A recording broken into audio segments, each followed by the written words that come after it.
In this video article, we're going to look at creating a 12-bar blues bass line using a process that I call layering. We're going to go from a very simple quarter note bass line to a sophisticated line that's played with swing eighth notes, uses triplets, and uses some modifying and connecting devices too. You'll see that how that happens as we go through the process. Before we jump into that, this is a screenshot of my Amazon author page. Early September 2025 as I'm recording this. Currently have 27 books on my author page. There's going to be one more within the next couple of weeks, and then I've got another 2 or 3 in various stages of writing and production. So depending on when you see this video and check out my author page, there might be more. And the reason I suggest going and looking there is if you go and look at something like Learning from James Jameson Volume 1 and look at the reviews, you'll get a good idea about what students think of how I teach, the material I teach, and so on. And it's the easiest way, if you've never come across me before, to find some information about me that's nothing to do with me. I've not produced any of that. You're not allowed to fake bomb reviews on Amazon. You risk getting your account shut forever, so I don't do that. So all those reviews are from students, genuine reviews, so do go and check that out. And let's start with this 12-bar blues bass line and layering. So I got a email from a student, and in my bassline creation lessons, or when I'm talking about creating bass lines or composing bass lines, I teach a concept called layering. And got an email from the student in California, and she asked if I could go into some more info on layering and give some examples to try and just get it really clear in her mind exactly what I meant when I said layering. Layering is a really important concept because it enables you to create simple bass lines for yourself. So you're playing a gig with your band and they say, oh, we need this blues bass line for the gig on Saturday. You can start off with a really simple bass line that you like the sound of, just in quarter notes. No big deal to compose, but then you can make it sound much cooler by layering on more complex ideas. So we're going to go through that process, and I'll talk through it as we go through it. So here is a 12-bar blues bass line. As you can see, it's in the key of C7. I chose C rather than a more guitar-y blues key like A or E, or a more horn-based blues key like B flat or E flat, or maybe even F. I chose C so that if you're not massively familiar with notation, C is the easiest key to look at notation for. So this is a simple quarter note bass line, as I said, uses very foundational level devices. There's nothing in here that's particularly complex. It uses devices that players like Duck Dunn, Tommy Shannon, Berry Oakley, Carl Radle, James Jameson, Duck Dunn, I mentioned him, Paul McCartney, all these kind of players have used. In fact, I think all of these devices, apart from a couple, are from what I class as foundational level devices, which is devices 1 to 10. There's a couple that fall in 10 to 15, but there's nothing out of the ordinary here. And I filmed it.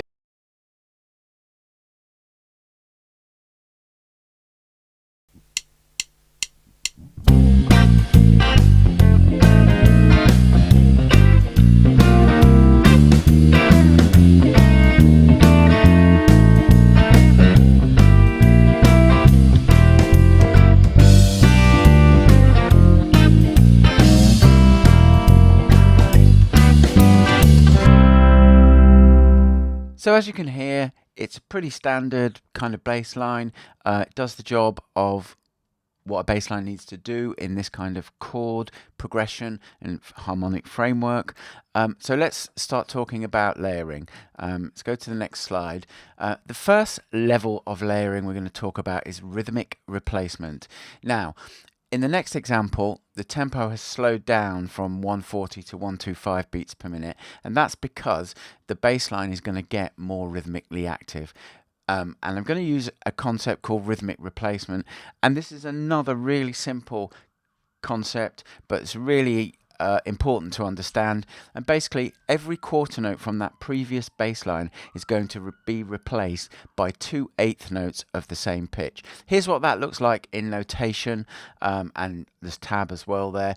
So you can see it's a swing 8th note line, totally 8th note dominated throughout. But if you compared this with the previous version of the bass line, it's identical, except every quarter note has been swapped out.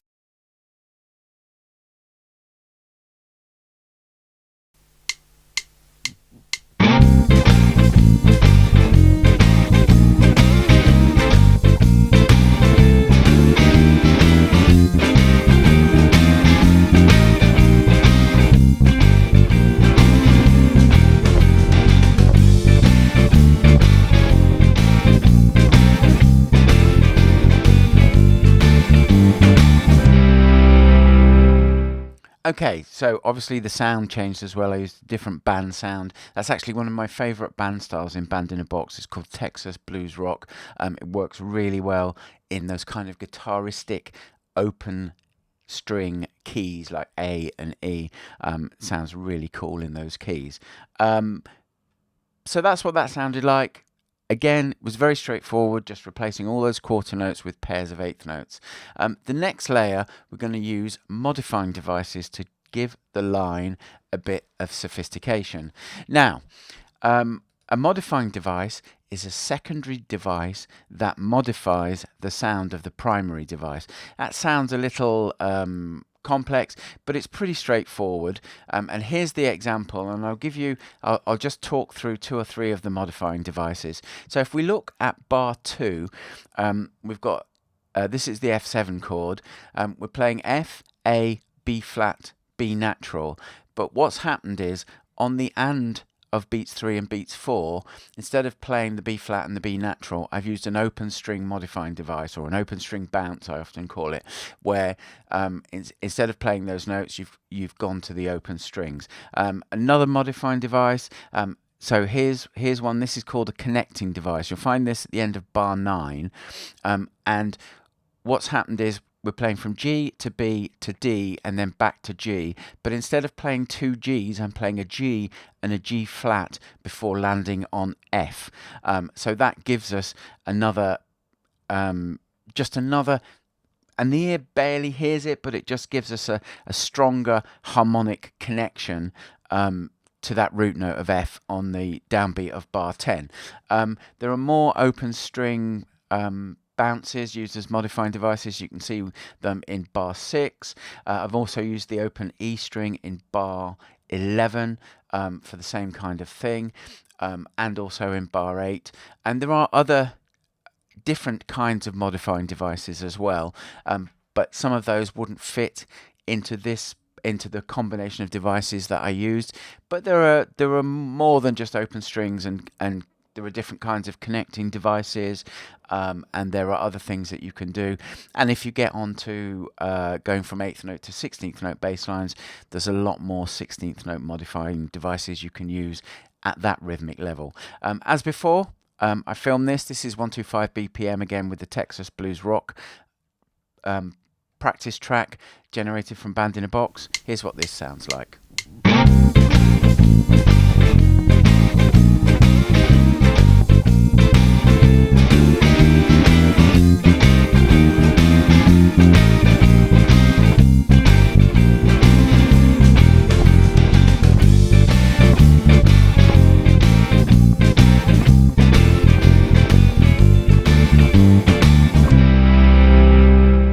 And what I should have done, just watching that myself, on the very last beat of the 12th bar, when we're playing in G, we play G, D, octave G, back to D, and then it goes to C again. I could have put in a connecting device there and gone D, D flat, C. That does happen in the next example with something else, which we'll see in a moment. So that was the changes that we made were very subtle there, but the ear can hear them. Those open string bounces give harmonic movement and harmonic variety in the line, so that really works to just give it a different level of sophistication. The next layer, we're going to add in some triplets, and that will make things rhythmically more complex. But with triplet modifying devices, you can also have a harmonic component to that. So I'll talk through that in a moment. So not only do we get rhythmic complexity, we get some more harmonic complexity. And it sounds like it's quite a difficult concept, but it actually isn't. It's quite a straightforward concept to get your head around.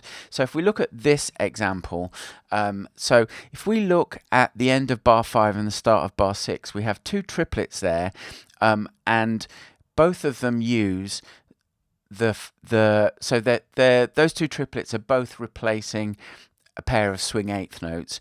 And in these triplets, I've used the same pitches for the first two notes of the triplet as was originally there, and then I've played the note a perfect fifth below it.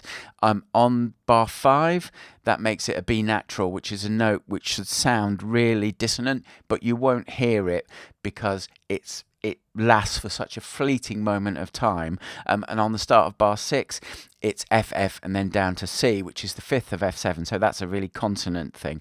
Another thing that I put into this example, if you look at bar 3, I wanted to put some more modifying devices and modifying ideas in at an eighth note level. So in bar 3, what I did was I used what's called a bounce from the fifth on beats 3 and beat 4. So we're playing two C's, two G's, and then we're playing B flat, back to the fifth, which is G, then B natural, which is the next note, and then G again.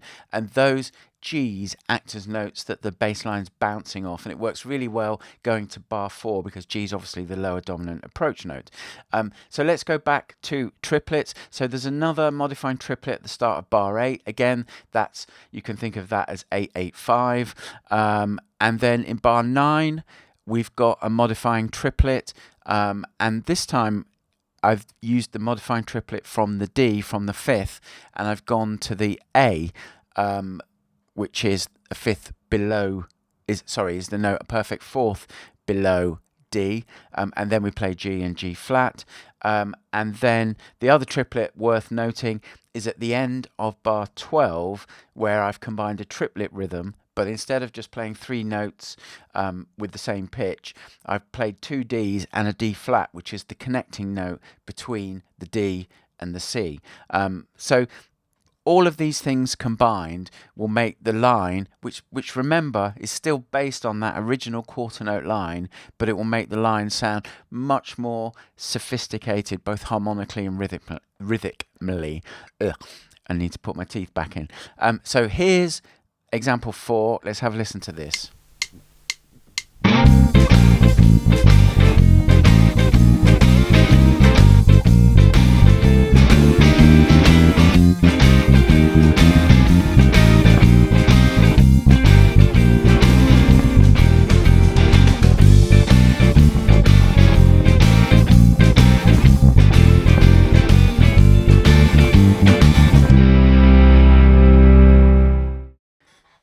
So that was the final example for the video, and you can always rewind and play that video again, rewind and have a look at the notation and the tab and see exactly what I was doing.